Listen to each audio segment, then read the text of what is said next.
마태복음 16장 21절에서 28절 십자가를 지고 주님을 따르라 라는 말씀의 제목으로 함께 은혜의 말씀을 나누고자 합니다. 자, 오늘은 예수님께서 예루살렘에 올라가서 장로들과 대제사장들과 서기관들에게 많은 고난을 받고 죽임을 당한 후에 제3일에 살아날 것을 이제 말씀하신 내용이에요. 그러니까 오늘 읽었던 이 16장은 이제 예수님께서 예루살렘에 올라가시기 위한 준비 작업, 또 제자들을 가르치고 제자들을 돈독해서 예루살렘에 올라가서 마지막 십자가를 지고 죽으실 때까지의 준비하는 일을 받는 과정입니다. 자, 예수님의 순환은 표적을 구하는 예루살렘 당국자와 믿음이 없는 패역한 세대에게는 걸림돌이에요. 왜 걸림돌입니까? 율법의 걸림이 되기 때문에 그렇습니다. 이 표적은 제자들에게도 걸림돌이에요. 왜냐하면 제자들도 유대인이기 때문에 그렇습니다. 우리의 입장에서야 예수님이 십자가를 지고 돌을 맞고 그런 것이 불쌍하잖아요. 그렇죠? 가련하잖아요. 그리고 마음이 슬프잖아요. 우린 이런 입장에서 이렇게 접근을 하지만 유대인들의 입장에서는 물론 그런 마음이 전혀 없는 건 아니겠죠. 그러나 중요한 건 그들에 있어서 율법이라는 기준이 그들의 삶에 또 생활에 큰 기둥과 같은 기준들이거든요. 그러니까 그 입장에서 접근을 하는 거예요. 그런 입장에서 보면 예수님께서 순환을 당하시고 또 유대 당국자들에 의해서 죽임을 당하시는 이 모습은 유대인들에게는 걸림이 되고, 그렇죠? 그러나 이방인에게는 영광이 됩니다. 왜냐하면 이방인에게는 율법이라는 개념이 없이 정말 저런 분이 헌신적으로 나를 위해서 십자가를 지셨구나 하고 이런 쪽으로 접근을 하기 때문에 사실은 율법이 없는 이방인에게는 걸림이 아니라 은혜가 되는 거예요. 그러나 율법적 입장에 있으면 걸림이 돼요. 그 대표적인 인물이 누구입니까? 바로 사도 바울이죠. 바울의 입장에서 왜 열심히 예수 믿는 사람을 잡아 죽이려고 했는가? 그 예수 그리스도께서 십자가에 죽으시고 또 매를 맞으시는 이것이 율법의 걸림이 되기 때문에 그렇게 했던 거예요. 예수님을 그리스도로 고백한 제자들은 표적을 구하는 자들의 교훈을 삼가해야 한다고 주님께서 가르치는 거예요. 그 표적을 구하는 거. 그게 뭡니까? 율법의 가르침을 따라서 율법에 원하는 요구사항을 하는 거예요. 제자들은 순환받으신 그리스도께 충성하여서 교회의 반석이 돼야 돼요. 이제는 이 율법의 백성이 아니라 그리스도의 백성, 새 언약의 백성, 새 율법의 백성으로 반석이 돼야 돼요. 그러니까 그들에게 주님께서 친히 가르치시고 지도하시고 세우시는 그런 과정을 받고 있는 거예요. 하나님의 아들의 영광을 본 제자들은 오직 그의 말을 듣고 확실한 믿음으로 그리스도의 능력 있는 제자가 되도록. 그래서 주님께서 왜 예루살렘에 가시기 전에 고난과 환난과 십자가를 지는 일을 앞에 두고 이처럼 제자들에게 가르치면서 제자들을 지도하고 계시는가? 그 목적이 왜 16장의 이 목적이 무엇인가? 제자들을 든든한 천국의 서기관으로, 든든한 천국의 관료로, 든든한 천국의 공무원으로 세우기 위한 그런 과정이에요. 미리 준비하고 예비해서 올라갈 거거든요. 이렇게 하고 가도 제자들이 흩어질 거예요. 제자들이 그리스도를 버리고 떠날 거예요. 그렇지만 미리 교육을 하고 그들에게 가르쳐 주는 거죠. 본문 21절 말씀을 보겠습니다. 이때로부터 예수 그리스도께서 자기가 예루살렘에 올라가 장로들과 대제사장들과 서기관들에게 많은 고난을 받고 죽임을 당하고 제3일에 살아나야 할 것을 제자들에게 비로소 나타내시니, 예수님께서 자기가 당할 순환과 승리를 제자들에게 이때부터라고 그렇게 나타내셨다고 말씀을 합니다. 이때부터 했다. 그러니까 이 말은 이전에는 예수님께서 내가 이 예루살렘 당국자에게 고난을 당하고 결국은 십자가에 죽을 것이라는 얘기를 한 번도 하지 않았다는 거죠. 이제 이때부터 가르쳤다. 그리고 또 뭐라고 그러냐면 비로소 나타내셨다. 이제 때가 됐다는 거죠. 때가 되었다. 그러니까 예수님께서 메시아로 오시는 얘기에 대해서 이미 이사야 선지자나 요엘 선지자나 많은 선지자들이 예언했지만 때가 됨에 나타난 것처럼 예수님의 사역의 목적이 여기에 있어요. 그러나 주님께서 그 과정을 준비하는 그러한 과정을 통해서 이제 때가 되니까, 시간이 되니까 그때서 이제 말씀하시기 시작했다는 거예요. 이 장면에 대해서도 각 복음서가 이렇게 가르칩니다. 마가복음은 비로소 가르치시고 드러내놓고 말씀했다라고 기록을 합니다. 누가복음에서는 예수님께서 따로 기도하실 때 함께 한 제자들에게 말씀하셨다. 그러니까 따로 기도했던 제자들이 누굽니까? 3명의 제자들에게 따로 말씀하셨다는 거죠. 예수 그리스도께서 예루살렘에 올라간다고 그렇게 말씀을 합니다. 여기 보면 이제 예루살렘에 올라간다. 예루살렘이라는 의미도 각 복음서가 특징을 따라서 의미를 달리합니다. 마태복음은 하나님의 권고를 끝까지 대항하여서 심판을 받을 성읍으로 말을 해요. 그러니까 심판받을 성읍. 마가복음은 심판을 반역의 이 예루살렘을 반역의 성읍으로 이렇게 언급을 하고, 누가복음은 율법이 성취될 하나님의 도성으로, 그리고 또 요한복음은 하나님께서 새롭게 임하실 곳으로 설명을 해요. 같은 예루살렘인데, 그렇죠? 예루살렘을 어떻게 표현하냐? 각 복음서가 다른 의미를 담아서 표현을 하더라. 그것은 틀림이 아니고 뭡니까? 문맥의 흐름에 따라서 각 복음서의 강조점을 맞추는 거예요. 자, 마태복음은 뭐라고 했습니까? 대항하는 그런 세력이고 심판받을 성읍이에요. 예수님께서 가셔서 그래서 막 상을 엎으시고 막 그런 일들이 발생하라는 거예요. 누가복음은 예수님께서 기도하실 때 함께한 제자들에게 신앙 고백을 받으시고 자신이 순환을 받고 승리하고 제자들의 충성을 말씀하시고 승천할 기약이 차감해 예루살렘에 올라가시기로 굳게 결심했다. 이제 예루살렘에 올라가기로 굳건하게 결심했다고 기록을 합니다. 자, 마가복음은 권세 있는 하나님의 아들이 통치하신다는 복음을 증거합니다. 예수님께서는 그의 승리의 길을 두루 막힘없이 걸으셔서 예루살렘에서 승리를 완성하실 것이다. 누가복음은요, 인간적 순환, 고통, 눈물, 여기에 좀 많이 이렇게 얘기를 해요. 왜냐하면 누가복음이 누구에게 기록돼서 전달이 됐습니까? 헬라인들, 유대인들에게가 아니라 이방인들에게 전달했거든요. 그렇기 때문에 그 사람들의 입장에서는 율법적 관념이 없어요. 그러니까 어디다 초점을 맞췄습니까? 슬픔, 인간적 고뇌, 인간적 고통, 여기에 초점을 맞춰서 예수님이 우리를 위해서 얼마나 많은 순환을 당하시고 우리를 위해서 얼마나 고통을 당하시고 선한 목자이신데 그 선한 목자가 자기의 양을 위해서 잠을 못 자고 밤을 지새우고 폭풍을 맞으며 또 비를 맞으며 자기의 양을 지킨 것처럼 자기의 양을 위해서 고난을 당하시고 눈물을 흘리시고 매를 맞으시고 채찍에 고통을 당하셨다. 이런 입장이 누가복음의 입장이에요. 그러나 마태복음은 입장이 다르죠? 유대인들에게 썼단 말이에요. 유대인들에게 쓰면서 하늘 왕이 오셨어. 그리스도가 오셨어. 그런데도 영접하지 않는 패역한 백성이. 왜냐하면 그들은 이미 하나님께서 아브라함을 통해서 모세를 통해서 율법의 언약으로 약속한 하나님의 나라거든요. 그러니까 마태복음은 하나님의 나라에 관한 얘기이기 때문에 하나님의 나라가 바로 예루살렘이고 예루살렘이 하나님의 나라고 그 예루살렘에 있는 그 지도자들이 하나님의 나라의 지도자들이고 관원이고 그런 자들이 예수님을 거역했기 때문에 심판을 받아 마땅하다라는 거죠. 그러나 마가복음은요, 전투하는 복음이에요. 전쟁하는 복음이에요. 마지막 정복해야 될 정복지가 예루살렘이다. 이렇게 말하는 거예요.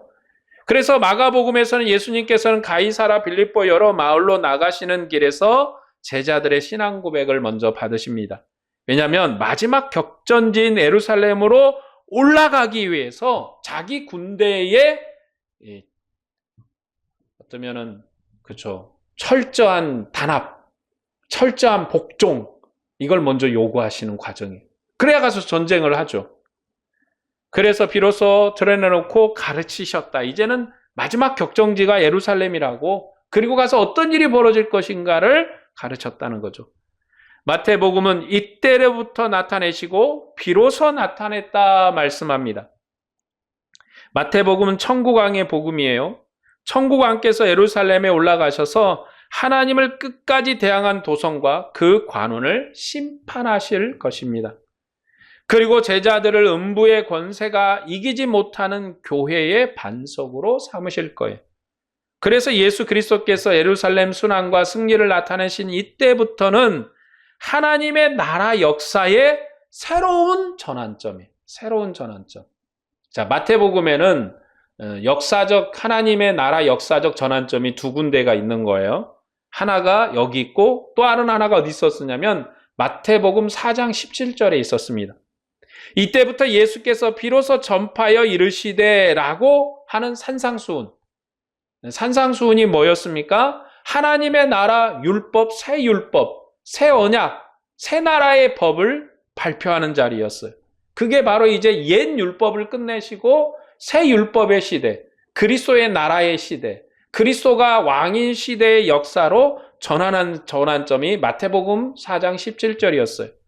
그런 반면에 이제 주님께서 순환을 받으시고 완전한 승리와 영광스러운 하나님의 나라를 하늘 보좌에 설치하는 그 과정의 역사적인 터닝 포인트, 전환점, 이게 바로 오늘 본문의 내용입니다. 그러니까 마태복음에는 역사가 바뀌는, 이전에는 이제 마태복음 4장은 율법의 시대를 끝내시고 새 언약의 시대, 그리스도의 나라의 시대가 열렸음을 선언하는 그러한 자리로, 산상수훈이죠. 왜냐하면 모세 율법을 시내산에서 받았잖아요. 모세가. 그런 것처럼 이제 예수님께서, 그때는 모세가 하나님으로 받았는데 하나님의 나라 왕이 산에 오르셔서 직접 자기 백성에게 말씀하세요. 하나님과 백성 사이에 메신저가 없어요. 중간에 전달자가 없이 하나님이, 그리스도가 직접 말씀하는 영광이 임했음을 선언하십니다. 그리고 이전에 옛사람에게 너희가 이렇게 들었는데 나는 너희에게 이렇게 이른다는 말씀으로 새로운 언약, 새로운 역사를 시작을 하십니다. 그리고 이제 주님께서 말씀하시는 내용은, 이 마태복음 16장은 예루살렘 순환을 준비하는 과정이고, 그리고 그 순환의 끝은 뭡니까? 하나님의 보좌가, 그리스도의 보좌가 하늘에 설치되는 과정이에요. 그래서 주님이 마태복음 마지막에 뭐라고 말씀하시냐면, 내가 하늘의 권세와 땅의 권세를 다 가졌다. 지금은 주님께서 땅에서 그리스도로 왕으로 선언하세요. 그러나 그가 죽으시고 부활하셔서 하늘 보좌에 승천하시고는 이제 하늘 보좌에서 통치하는 나라. 그래서 그리스도의 나라는 땅에 있는 나라가 아니다. 바로 하늘에 있는 나라예요. 그게 왜 의미가 다른가? 땅에 있는 나라, 다윗의 나라는 망했잖아요. 다윗이 죽고 솔로몬 때부터 타락하기 시작해버렸잖아요. 그리고 솔로몬이 얼마나 폐역을 많이 했으면 다윗 때문에 솔로몬을 봐줬는데, 솔로몬의 아들 때 이르러서 나라를 어떻게 쪼개버립니까? 10대 2로 쪼개버리잖아. 그러니까 더 다수를 보내버리시고 소수만 남는, 그들의 폐역이 얼마나 많았음을 보여주는 거죠. 그것도 사실은 다 쓸어버리고 싶은 하나님의 마음이었지만 다윗에게 한 약속 때문에 남겨두셨다라고 표현합니다. 이처럼 이제 마태복음은 이 16장에서 하나님의 영광스러운 보좌가 하늘에 설치되는 영광으로 새 역사의 전환점이에요. 자, 우리는 이제 어느 역사의 전환점에 속한 백성입니까? 마태복음 16장 이후의 역사에 이미 하늘 보좌에 설치되고 하나님의 영광이 우리 안에 있고 하나님의 능력이 우리 안에 있는 역사의 그 영광에 속한 백성. 그러니까 오늘 그리스도의 백성이 율법의 백성이 아닌 거예요. 그러니까 우리는 율법주의 그러면 뭔가 규칙을 정해놓고 그것만을 막 지킨다. 여러분, 사실은 우리 다 율법주의자들이에요. 그리스도께서 우리에게 뭐라고 했습니까? 서로 사랑해라. 내 하나님을 내 목숨처럼 사랑해라. 그 율법에 우리가 매이는 율법주의자들이에요. 그러니까 우리가 얘기하는 그 율법주의는 어떤 형식을 정해놓고 막 그렇게 틀에 얘기하는 거지만 이 복음서에서 또 이 구약에서 말하는 율법이라는 것은 모세에게 속한 율법에 속한 자들이 율법주의자들이에요. 그걸 의미하는 거죠. 그러니까 오늘 사실 우리는 율법주의자들이죠. 어떻게 율법을 지킵니까? 하나님을 내 목숨처럼 사랑하라는 그 율법에 매이는 자들이에요. 내 이웃을 내 몸처럼 사랑하라라는 그 율법에 매이는 자예요. 그 율법에 매이면 여러분이 그리스도의 참된 백성이고 그리스도의 참된 자녀이며 그리스도의 참된 영광스러운 나라에 속한 은혜의 영광인 줄로 믿습니다. 그게 우리의 소망이에요, 여러분. 율법주의를 막 규칙을 정해놓고 하는 걸 율법주의라고 이해를 하는데 여기서 얘기하는 율법이라는 건 구약의 율법, 모세의 율법, 그 율법을 얘기하는 거예요. 우리는 이제 누구의 율법에 속한 백성입니까? 그리스도의 율법, 그리스도의 능력, 그리스도의 법에 속한 백성이에요. 예수 그리스도께서는 자기가 예루살렘에 올라가 장로들과 대제사장들과 서기관들에게 많은 고난을 받고 죽임을 당하고 제3일에 살아나야 할 것을 제자들에게 말씀을 하신 거예요. 마태복음은 제자들에게 말씀하신 분을 예수님이라고 하지 않고 예수 그리스도다라고 기록을 해요. 이게 좀 여기에서 좀 다른 점이 표현이 달라져요. 자, 예수님이라는 것은 어떤 이름이냐면 하나님께서 출생하실 때 주신 구원자의 이름이에요. 이름을 예수라 하라 그랬죠. 예수라고 해라. 그런데 그리스도라는 말은 무슨 말이에요? 기름 부음 받은 자라는 뜻인데 하나님께서 임명하신 구원자다. 왕이다 이런 표현입니다. 정말 다윗 후손왕의 왕이시다 이런 표현이에요. 마태복음 예수님의 왕적주의를 특별히 언급하여 강조하기 위해서 예수 그리스도다라는 표현을 쓰십니다. 그러니까 일부러 이 표현을 쓴 거예요. 예수 그리스도께서 이때부터 이제 가르치기 시작했다. 왕으로서 이제 가르치기 시작했다. 그렇게 강조함으로 그가 종말의 왕으로서 받으실 고난과 승리를 증거하기 위해서 이제 주님께서 예루살렘에 올라가서 받으신 고난은 인간적 고난이 아니에요. 왕으로서 그 직함에 맞는 고난을 당하시는 거예요. 예수 그리스도께서는 많은 고난을 예루살렘에서 이스라엘 당국자들에게 받으시고 죽임을 당하실 것입니다. 이는 이스라엘 당국자들이 예수님께 그리스도이심을 물었고 그리고 그가 그리스도이심을 나타내셨지만 그것을 거역했기 때문에 그들이 죽인 거예요. 그리스도께서는 이스라엘 당국자에 의해서 죽이심을 당하시겠지만 3일 만에 다시 부활하실 거예요. 예수님께서는 3일 만에 살아나실 것은 구약 성경을 배경으로 하는 거예요. 구약 성경에 뭐가 배경이냐? 3일이라는 건 구약에서 확실한 간격이에요. 확실한 간격.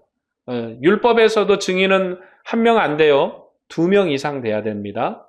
그렇죠? 그래서 3일을 뛰었다. 3일의 간격을 뛰었다. 이것은 확실하게 간격을 뛰었다. 여기서 3일이라는 것은 확실하게 죽었다. 이런 의미예요. 여러분 왜 3일인가? 예수님께서 죽으신데 3일. 5일도 아니고 열흘도 아니고 여러분 그렇게 왜 3일인가? 3일은 확실한 죽음을 의미하는 율법의 언어예요. 그러니까 우리가 그 율법을 지키지는 않고 새 율법으로 살지만 이 언어, 그 언어는 연속되는 거예요. 의미가.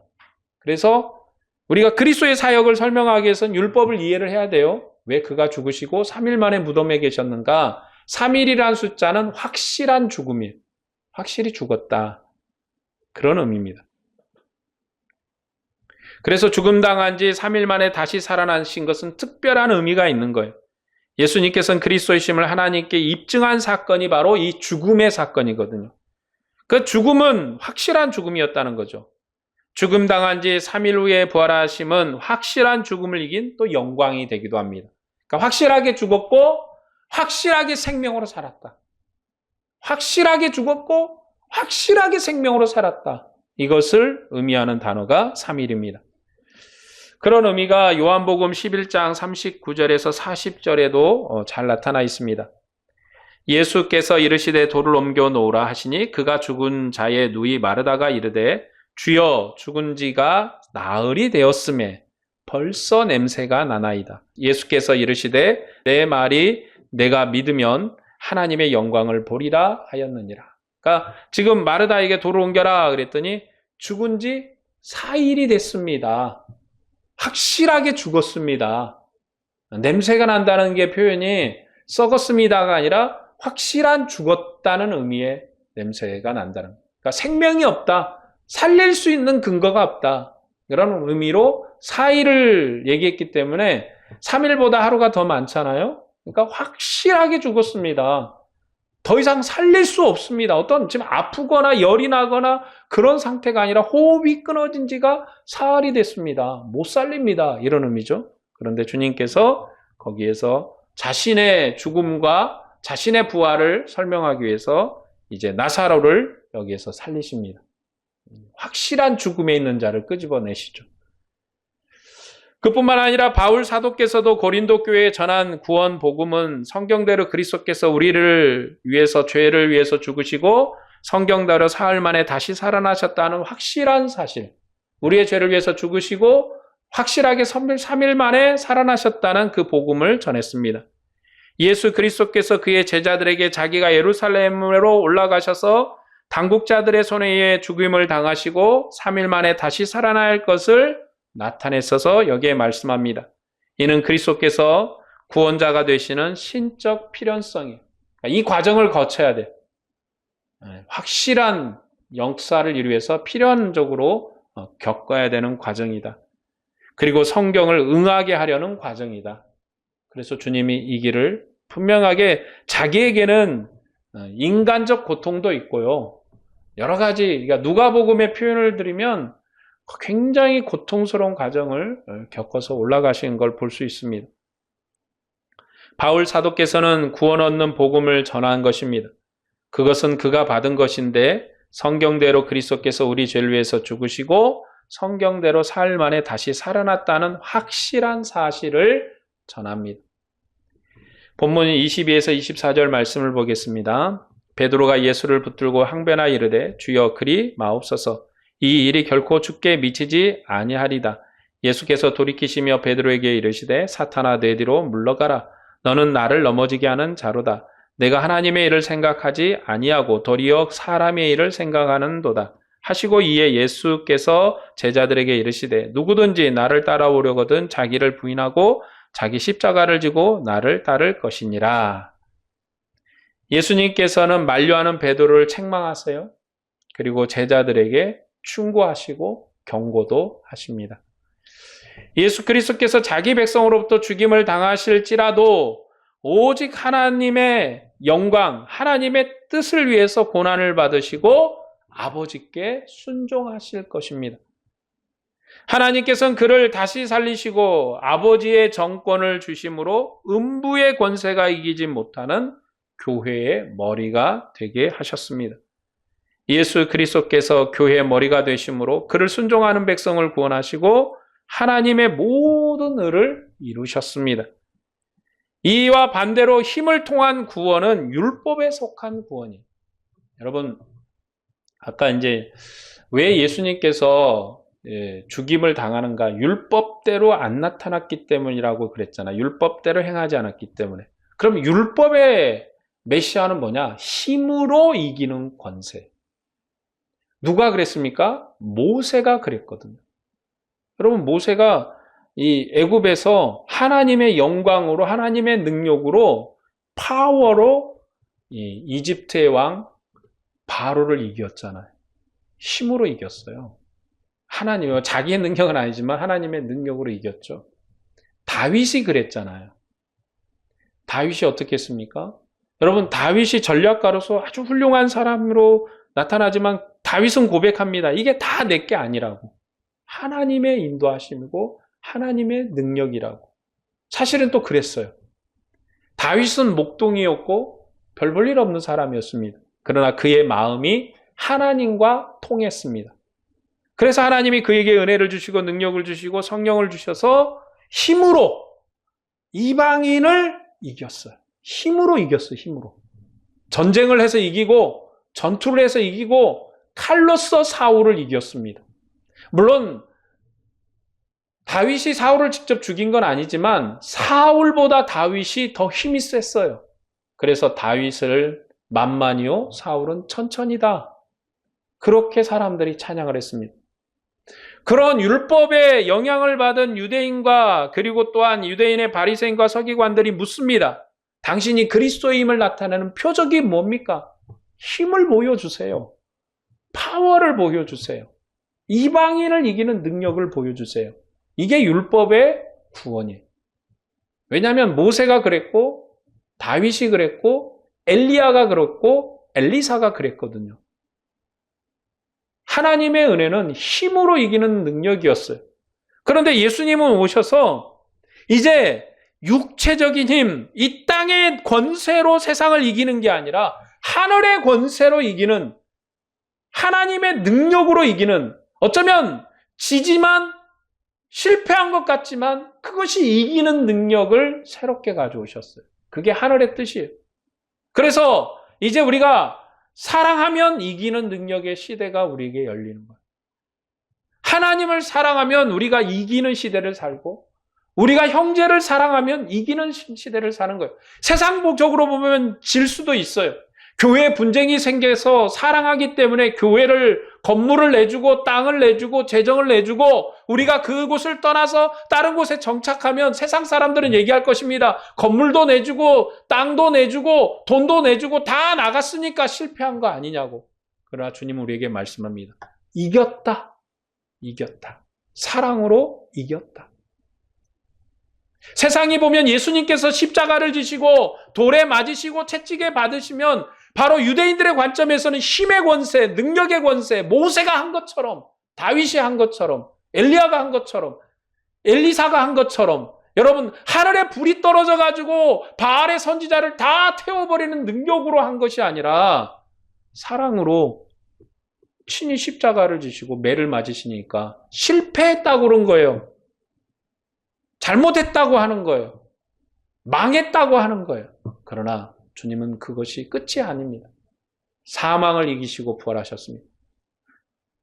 여러분, 이스라엘 백성에게서는 이방을 이기는 게 능력이고 이방의 권세를 굴복시키는 게 그들의 능력이지만 주님의 목적은요, 이 백성을 병들게 하고 이 백성을 멸망에 이르게 한 사탄의 권세를 이기는 게 주님의 목적이에요.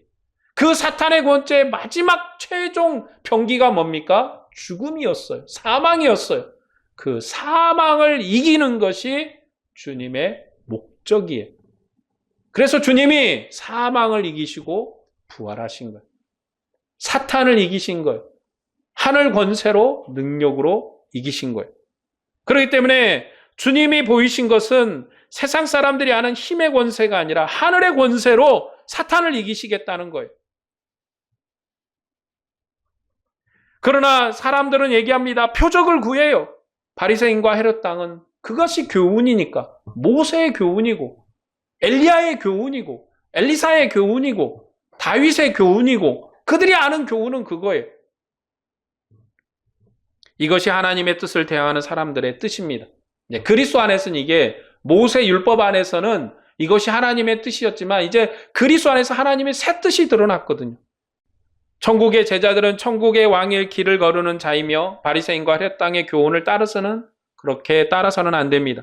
힘을 통한 구원으로 자기 생명을 보존하는 자는 자기를 부인하고 죽기까지 아버지께 순종하고 하나님의 살리심을 믿고 의지한 천국 왕의 제자가 될 수가 없어요.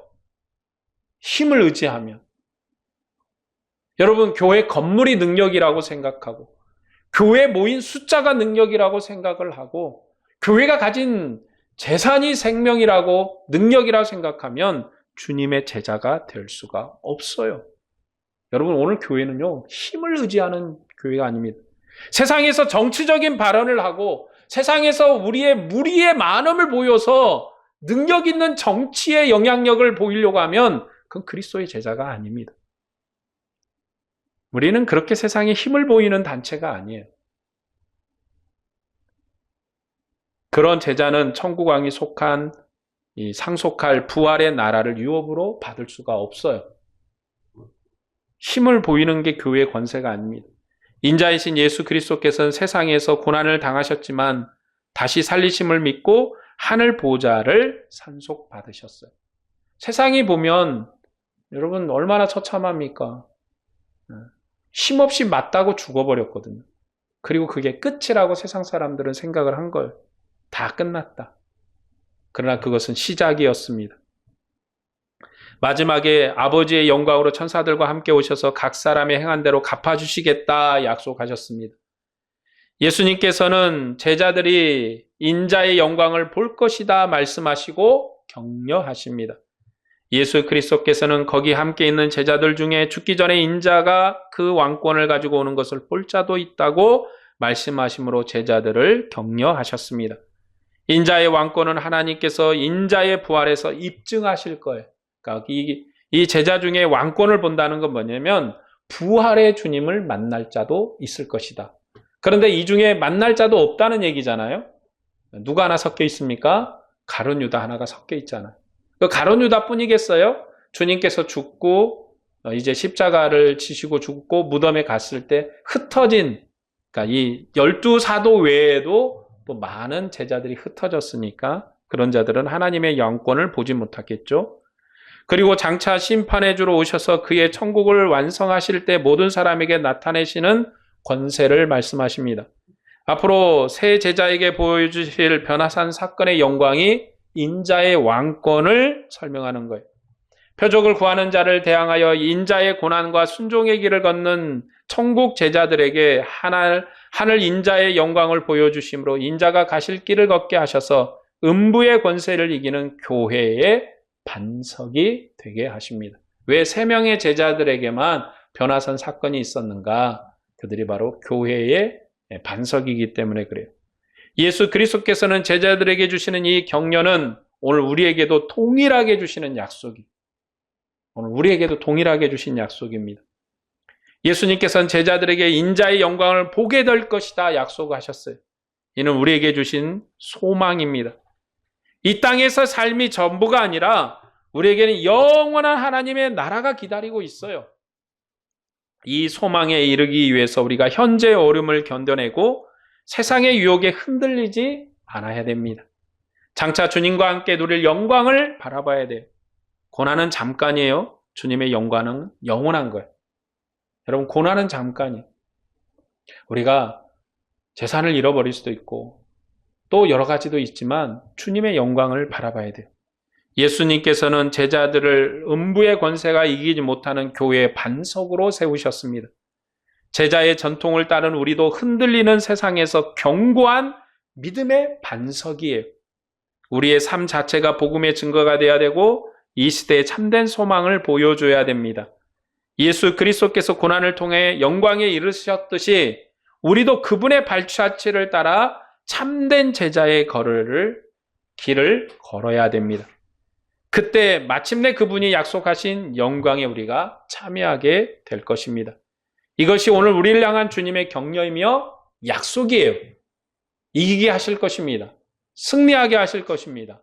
반드시 이루게 하실 것입니다.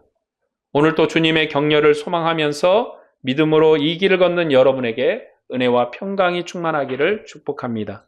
기도하겠습니다.